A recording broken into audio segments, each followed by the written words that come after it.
Vous écoutez Les Voix d'Ornéode, le podcast de l'association Ornéode. Bonjour à tous et à toutes. Nous avons aujourd'hui la joie d'accueillir les parents de Dorian. Bonjour. Bonjour. Bonjour. Dorian est un jeune homme accompagné par le SAMSA-TSA depuis une année environ. À travers votre témoignage, nous allons explorer votre vécu de parent. Ce que vous avez appris de votre fils, de son accompagnement depuis 1 an par le SAMSA et des mois qui ont précédé, je crois même 2 ans, avec compétences et handicap, si j'ai bien compris. Vous n'êtes pas sans savoir non plus que Ornéode l'ADAPI, c'est aussi une association fondée par des parents. On met un point d'honneur à ce qu'on puisse entendre les parents des personnes qui sont accompagnées par les services ou par les établissements. Comment vous êtes arrivé jusque-là à ce que votre fils soit accompagné par le SAMSA-TSA ? Assez tôt en scolarité, on s'est aperçu avec le corps enseignant que Dorian avait une différence, on va dire, par rapport à la moyenne des autres dans la classe. Tout au long de son cursus scolaire, donc on a cherché de l'aide pour mieux percevoir justement ces différences et par la suite, avec l'aide de toutes les structures, dont bien sûr Ornéode et le SAMSA, etc., tous les spécialistes professionnels, on le remercie activement, on a pu mettre des mots et on a pu avoir des explications sur les troubles de Dorian qui l'ont justement perturbé pour s'adapter à cette structure scolaire et aux enseignements notamment. On a mieux perçu ces troubles et on a pu donc mieux comprendre Dorian, c'est ce qui est très important, et l'épauler au quotidien pour que lui aussi justement soit rassuré quelque part et trouve sa place au mieux dans ce monde qui n'est pas toujours à l'écoute des différences. C'était un long chemin d'arriver jusqu'à compétences handicap parce que il y a eu toute la scolarité où bien sûr on a cherché les aides, où le diagnostic n'était pas posé. On bricolait, on adaptait à chaque fois, à chaque année scolaire, c'était une adaptation différente. Et donc c'était un parcours très compliqué jusqu'au jour où, en te promenant au parc des promenades, ce jour-là, tu tombes sur un stand, on a noué un contact et on s'est dit peut-être qu'on peut trouver de l'aide. Donc ça a été pendant 2 ans donc un accompagnement vraiment plus psychologique. Il a noué vraiment un contact privilégié et de confiance avec l'équipe. Nous également, parce que nous avions plein de questions, plein d'interrogations, plein de tunnels. On était rentrés dedans, mais on ne savait pas sortir. On a pu, grâce à la structure, avoir un diagnostic dans les règles de l'art par rapport aux troubles de l'autisme, puisque Dorian a atteint du spectre de l'autisme. Et aussi, grâce à cet accompagnement professionnel, on a pu aussi savoir que Dorian avait une dyspraxie sévère, qui a expliqué toutes les difficultés, notamment lors de son parcours scolaire et aussi dans d'autres domaines. Pour Dorian, c'était très très important aussi qu'il y ait ce diagnostic parce que ça lui permet de mieux vivre, puisqu'il y a des explications tout simplement qui expliquent la différence par rapport à la moyenne des autres personnes qui l'entourent, et aussi les difficultés qu'il a à lier des liens sociaux avec tous les partenaires de la vie en général. Est-ce que vous avez un exemple de quelque chose que vous avez modifié dans votre quotidien, dans votre façon de faire, compte tenu de ces informations nouvelles ? Par exemple, pour le bruit, c'est vrai qu'auparavant, on n'était peut-être pas assez à l'écoute justement de son mal-être. Voilà, il y a des bruits qu'il faut éviter. Parasites. On va pas par exemple à des concerts, ne force pas. Voilà. Il veut pas. Auparavant, peut-être on insistait avec des aménagements type des écouteurs ou des bouchons d'oreilles, mais ça le gênait aussi beaucoup. Et on a appris aussi que, bien sûr, le fait de ces troubles, il a des tâches répétitives.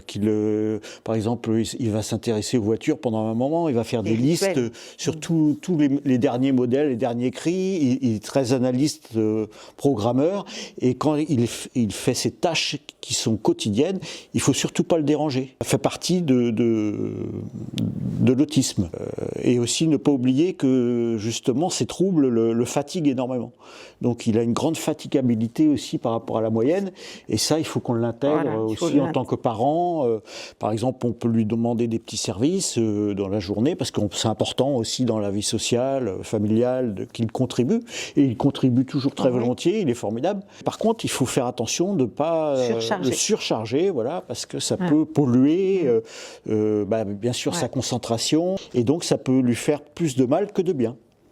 Donc il faut doser, en fait il faut tout continuellement doser et l'écouter.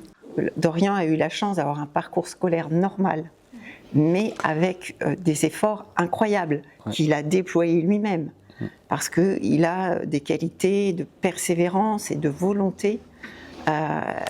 Bien sûr, on l'a épaulé énormément, mais tout le monde n'est pas en capacité de faire ces efforts qui ont été pour nous aussi extrêmes durant jusqu'à sa terminale. Et on est fiers de Dorian parce qu'avec tous ses efforts, et on l'a épaulé aussi, ce qui est normal, c'était notre rôle de parents, et il a réussi à avoir son bac général.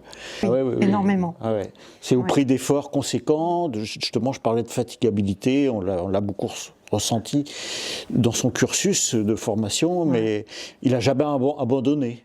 Il avait le tiers-temps, donc il ne faut pas hésiter non plus, si on perçoit assez tôt qu'il y a des problèmes, il faut surtout parler avec le corps enseignant et obtenir des outils comme le tiers-temps, comme il a eu aussi... il a eu un plan d'aménagement personnalisé. Ce qui est important peut-être de dire aussi, c'est qu'il y a plein de formes de troubles autistiques différents. D'où la difficulté aussi de rentrer, bien sûr, dans le milieu professionnel, parce que ça, c'est un autre problème. Il faudrait que ce milieu professionnel aussi s'empare de ce sujet. Et aussi dans le monde du travail, une sensibilité qui se perd quelque part, une relation humaine qui peut être très très intéressante. Donc là, vous nous dites un petit peu ce que les personnes avec autisme peuvent apporter à l'entreprise.